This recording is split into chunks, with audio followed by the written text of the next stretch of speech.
CM Nayab Saini ने राज्यपाल के अभिभाषण का जवाब दिया। इस दौरान सीएम नायब सैनी ने विपक्ष के सभी आरोपों का एक एक करके तसल्ली से जवाब दिया। सबसे पहले वंदे मातरम पर बोलते हुए सीएम सैनी ने कहा कि विपक्ष ने वंदे मातरम गीत पर कटाक्ष किया। सीएम सैनी ने कहा कि वंदे मातरम को विवादों में क्यों घसीटा। कांग्रेस ने वंदे मातरम पर समझौता किया। कांग्रेस ने वंदे मातरम के टुकड़े किए। कांग्रेस ने मुस्लिम लीग के आगे घुटने टेके। कांग्रेस ने तुष्टीकरण को बढ़ावा दिया। वहीं मनरेगा को लेकर के कांग्रेस के आरोपों पर सीएम सैनी ने कहा कि मनरेगा को प्रभावी बनाने के लिए बदलाव किया गया। विपक्ष झूठे आरोप लगाकर के भ्रम फैला रहा है। पेंशन के मुद्दे पर बोलते हुए सीएम सैनी ने कहा कि सरकार ने किसी की पेंशन नहीं छीनी है। सरकार हर पात्र बुजुर्ग को हक दे रही है। कांग्रेस ने अपने शासन में पेंशन के ऊपर लिमिट लगाई। आज बुजुर्गों को 3200 रुपए पेंशन सबसे ज्यादा हरियाणा सरकार पूरे देश में दे रही है। यह अभिभाषण हरियाणा के भविष्य की रूपरेखा ये प्रस्तुत करता है। एक ऐसे हरियाणा की जो विकास, सुशासन, सामाजिक न्याय और समावेशी प्रगति के मार्ग पर दृढ़तापूर्वक अग्रसर है। मैं इस अभिभाषण के लिए माननीय राज्यपाल महोदय प्रोफेसर असीम कुमार घोष जी का हृदय से मैं धन्यवाद करता हूं। माननीय अध्यक्ष महोदय, यह अभिभाषण विकसित हरियाणा का ये स्पष्ट रोड मैप है।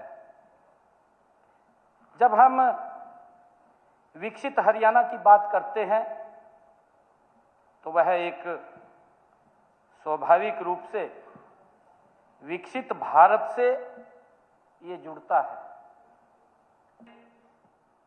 इसीलिए प्रदेश की जनता ने, हमारे विपक्षी साथी कह रहे थे, भाई इसी कारण 2014 के बाद नॉन स्टॉप तीसरी बार माननीय अध्यक्ष जी हरियाणा प्रदेश की जनता ने नरेंद्र मोदी जी के नेतृत्व में डबल इंजन में विश्वास व्यक्त किया है। काम किया है माननीय अध्यक्ष जी, बातें नहीं की है, काम किया है। आज उसकी चर्चा देश का, प्रदेश का हर नागरिक कर रहा है। हमारे लिए बड़े गर्व की बात है। इन्होंने कहा कि वंदे मातरम गीत के ऊपर कटाक्ष किया, इसके ऊपर कटाक्ष किया माननीय अध्यक्ष जी, कि कुछ लोगों ने तब इसे नहीं गाया जब लोग इसे कहा गा रहे थे। ये बात कही गई। माननीय अध्यक्ष जी, अभी भी जस्सी पेटवाड़ जी ने इसके ऊपर कहा है। माननीय अध्यक्ष जी, हमारे लिए ये बहुत बड़े गर्व की और गौरव की बात है कि इस बार के बजट, इस अधिवेशन की शुरुआत वंदे मातरम गीत से की गई, उससे हुई।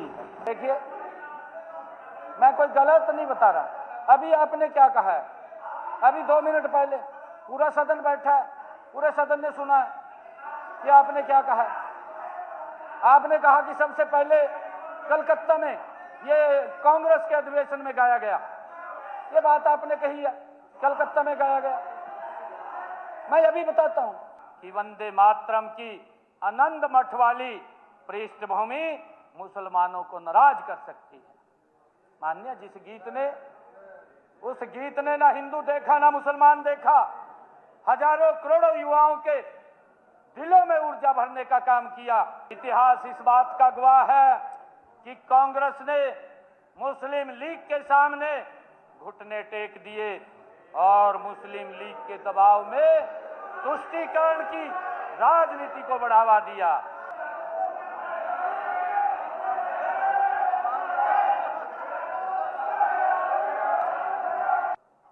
आरोप तो लगाते हैं, जब उसका आवाज, उसकी जवाब सुनते हैं माननीय अध्यक्ष जी, फिर वॉकआउट कर जाते हैं।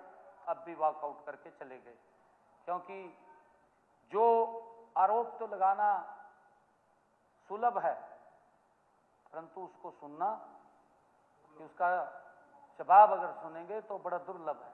सुना नहीं जाता मान्य अध्यक्ष। पिछले कुछ दिनों से हमारे विपक्षी भाई बुजुर्गों की पेंशन काटने जैसे संवेदनशील विषय पर झूठ और भ्रम फैला करके सस्ती राजनीति चमकाने में लगे हुए हैं। झूठ शब्द अनपार्लियामेंट्री नहीं है, अनपार्लियामेंट्री शब्द नहीं है झूठ। चलिए, ये सरासर झूठ है।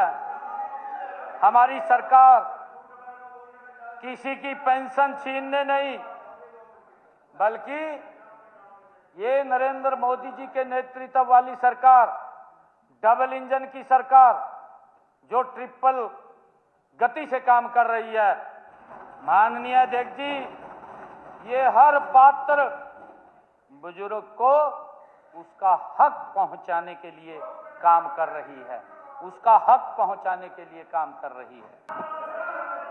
माननीय अध्यक्ष जी, मैं कांग्रेस के समय में 50,000 से अधिक अपात्र लोगों को पेंशन दे जाने का जिक्र भी करना चाहूंगा। माननीय अध्यक्ष जी, कांग्रेस के समय में वर्ष 2011 में वृद्धावस्था पेंशन घोटाला सामने आया था कि इनके समय में सिस्टम पूरी तरह जंग खा चुका था। वहीं सदन में प्रश्नकाल के दौरान कांग्रेस विधायक आफताब अहमद ने कहा कि प्राकृतिक आपदा के चलते किसानों को पिछले साल 31 लाख एकड़ जमीन पर खराबा दर्ज हुआ था, जिसमें 3 जिले अंबाला, यमुनानगर और नूह ज्यादा प्रभावित हुए थे। नूह में 11,000 एकड़ जमीन पर किसानों को जल भराव का मुआवजा नहीं मिला अभी तक। क्या सरकार फिर से उनका वेरिफिकेशन करवाएगी? मंत्री विपुल गोयल ने कहा कि जो प्राकृतिक आपदा की वजह से हुआ उसका दिया गया है, फिर से वेरिफिकेशन करवाई है, जिसका हक बनता है उसको सरकार देगी। वहीं सीएम सैनी ने भी इस पर कहा कि 3 से 4 बार पैसा भेजा गया, पटवारी से वेरीफाई करवा सकते हैं। अध्यक्ष महोदय, मैं आपके माध्यम से मंत्री जी से पूछना चाहूंगा कि प्राकृतिक आपदा किसानों के पिछले कई सालों से ज्यादा ही प्रभावित हो रही है और पिछले साल 5.29 लाख किसानों ने 6395 गांव में और 31 लाख एकड़ का जो है अपना दर्ज कराया था खराबे का, और उसमें 3 जिले सबसे ज्यादा थे, यमुनानगर, अंबाला, मेवात। सर, मैं माननीय मंत्री जी से पूछना चाहूंगा कि इतना खराबे के बावजूद भी लेकिन मुआवजा जो मिला वो कम मिला। पिछले विधानसभा सत्र में भी हमने उठाया था उस बात को, और जो मुआवजा रह गया, आपने बलराम डांगी जी के सवाल पे बताया था, मेरे जिले में भी और अन्य जिले में भी अभी भी बहुत से ऐसे, क्योंकि पिछला अभी मैंने सवाल उठाया था तो उसमें था नूह जिले में लगभग, मेरा आंसर है सर, उसमें जो सरकार ने दिया 45,000 एकड़ जमीन जो है, और उसमें से 34,000 एकड़ सेम और हल्के जल भराव और लगभग 11,000 एकड़ भूमि केवल जल भराव की समस्या से प्रभावित है। आज भी जो है उनको मुआवजा स्पीकर सर नहीं मिला, जबकि उनके क्षतिपूर्ति पोर्टल पे उन्होंने अप्लाई भी किया था। क्या सरकार जो है उसके फिर से वेरिफिकेशन करा के उनका जिनका मुआवजा जो है रह गया है उनके वेरीफाई कराई? अध्यक्ष जी, जो माननीय सदस्य ने पहले भी ये सवाल उठाया था, लेकिन जिसमें ऑलरेडी जल भराव जो ऊपर आने से हुआ है वो जमीन अलग है, लेकिन जो खराबा प्राकृतिक आपदा की वजह से हुआ था, जिसमें पीछे कल हमारे सदस्य बलराम दांगी जी ने भी बात की थी, मुख्यमंत्री जी ने पिछली बार ही निर्देश दे दिए थे, वो पूरा का पूरा री एग्जामिन होकर चार्ट बन रहा है, वो जल्दी उस पर माननीय मुख्यमंत्री जी की अध्यक्षता में निर्णय लिया जाएगा, और कोई भी ऐसा किसान प्रदेश का कि जिसका हक बनता हो, ये नायब सैनी सरकार है, उसका हक पूरा का पूरा उसको देने का काम नायब सैनी सरकार करेगी। ठीक। दूसरा भाग था कि वर्तमान में कितनी लंबित पड़ी है। सर, आपके माध्यम से मैं मंत्री जी को बताऊंगा, इनके जवाब में आया है कि रबी 2022 का भिवानी में चरखी दादरी में, हिसार में, झज्जर में और मेवात में 32 करोड़ में से 8 करोड़ के करीब अभी भी 2022 का जो है लंबित पड़ा है। क्या इसके कोई जवाब वजह से नहीं सरकार पड़ा? का नहीं है? जब वो आपने दे लंबित दिया हमारी वजह से तो नहीं पड़ा। जिले में जो है जाके और वो बटे क्यों नहीं किसान में? मुख्यमंत्री जी, आपने जब दे दिया और वेरीफाई हो गया, 4 साल तक वो नहीं बटे और मुआवजा ना नहीं, बटे। हमारी वजह से कहीं कोई दिक्कत नहीं है, किसी के अकाउंट में नहीं सर, दिक्कत वो नहीं है। किसी को कोई वो- दिक्कत है? बटन दब रहा है किसी के, नहीं, किसी की 2022 क्लैरिकल वो से है और अब तक और क्योंकि रेगुलर पटवारियों को निर्देश दिए जाते हैं। सर, ये जवाब दे रहे हैं आपको, नहीं, मैं बताना चाहता आपको हूँ जवाब दे रहे हैं ना वो। रेगुलर मैं आफ्ताब जी माननीय जवाब विधायक सुनिए जी, ना मेरी बैठ बात तो के। सुनिए, बात तो सुनिए। आफ्ताब जी बैठ रेगुलर के जवाब सुनिए। रेगुलर मैंने आपको पटवारियों को फिर से निर्देश अलाउ किया। दिया है और अभी भी हमने लास्ट वीक भी निर्देश दिया है कि एक एक पटवारी उन तक जाए जिनके अकाउंटों के अंदर दिक्कत है, किसी की कोई और प्रॉब्लम है, कोई व्यक्ति को अन्य कोई प्रॉब्लम, उसको करेक्शन कराए।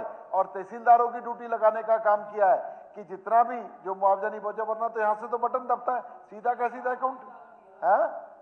4 बार कर करके उनके अगर वापस आता है, ये वो है जो कि वो अकाउंटों में ना जाके वापस आता है, तो अकाउंट डिटेल सारी भरी हुई है। किसी ने अकाउंट बंद करा दिया, किसी ने दूसरा अकाउंट खोल लिया। शॉर्ट और सर स्पेसिफिक। बिल्कुल स्पॉट सर, 9 करोड़ रुपए डिस्पर्स्ड हुआ था पिछले साल। 8 करोड़ रुपए यहां से एफसीआर ऑफिस से वापस मांगा ही नहीं जिले में। जब जिले में नहीं मांगा तो क्या वेरीफाई हो रहा होता? क्या एक मिनट मान्य अध्यक्ष जी, एक मिनट मान्य विधायक जी जो कह रहे हैं, 3 बार मेरे ख्याल 4 बार पैसा पहुंचाया जिसका खराबा था, वो पैसा वापस आया। गलत नहीं किसी के खाते में डाल सकते। आप वेरीफाई कर ले, हम भी वेरीफाई कर रहे हैं। नीचे पटवारी को दोबारा फिर वेरीफाई कर लेंगे हम इसको, और करके उसको